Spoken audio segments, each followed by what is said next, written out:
Okay, Chris. Oh, aren't we lucky? We're privileged to be in Chris's little sewing room. This is my little piece of heaven in here that I share with Miss 5-year-old. She has a desk in here. Yes, the baskets hide all of my UFOs.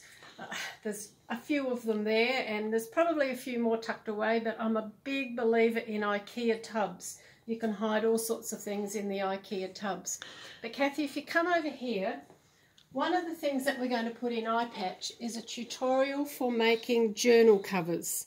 I like to put a pretty cover on my journal covers, and I just get these notebooks from Kmart. They're a great idea. Kmart, Target. I like the spiral bound ones because they lay nice and flat, but you can get the ones with a spine too. This is my little sample here that I'm working on. The foundation square here is a piece that Pam Holland gave me, so I had to incorporate orange in that because we all know how Pam feels about orange. But the first strips that I cut because of something that Pam taught me probably 20 or 30 years ago. She always said that a 1 1/4 inch cut strip, so 3/4 finished, looks nicer than a 1 inch. And they were the days when we were all making log cabin quilts. But I've often thought about that because I think she's dead right. So my first strips were cut 1 1/4 inches in memory of a very early lesson that I had with Pam. I think that's one of the things I appreciate about being a quilter. Someone said on Facebook the other day, I think it might have been the Make Modern magazine, how long have you been quilting? And I had to do a quick add up. I started in 1976, the year before my first child was born, so 44 years. Whoa. And in that time, I've had the pleasure of experiencing so many wonderful quilters, and the knowledge that I've acquired through that time has just been such a joy. And I guess this reflects it all. I dabble in a bit of everything. On my pinboard near the door, if Kathy wants to go back, this is my current leader and ender project.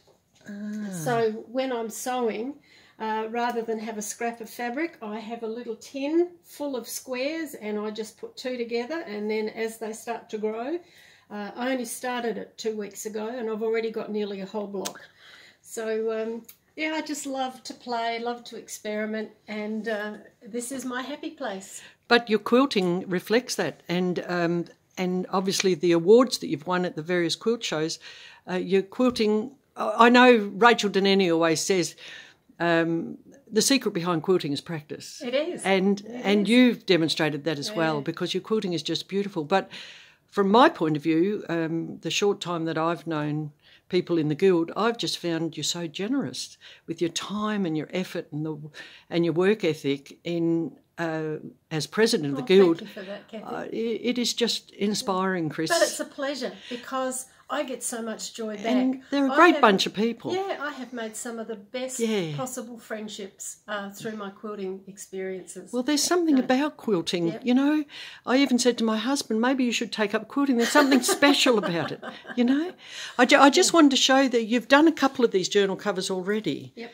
And that's the sort of outcome which will be coming out of your iPatch tutorial. It can be a favourite fabric, and this one has got lots of memories for me. The very first Quilters retreat that we held at St Mark's College in 1998, I think it was.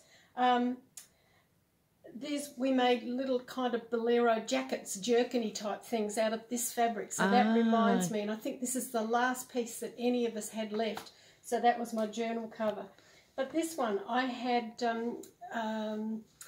the graffiti lady whose name just suddenly escapes me. It's gone, it'll come back. But I did a class with her, so I just had to do some graffiti quilting for a journal cover. Well, that's an interesting thing that you've just touched on there, is often people will go through their stash, if you like, and touch a piece of fabric and will bring a memory. Yeah, absolutely.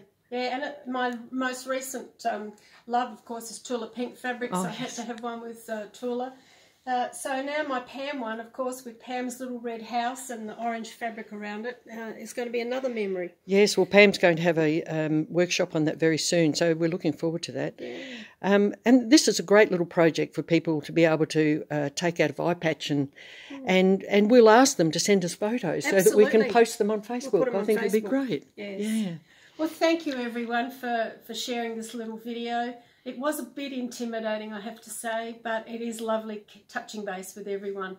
Let's hope that this COVID-19 new normal passes, and once again we'll all be back together just like it used to be, with probably a few modifications. But I am looking forward to our first meeting.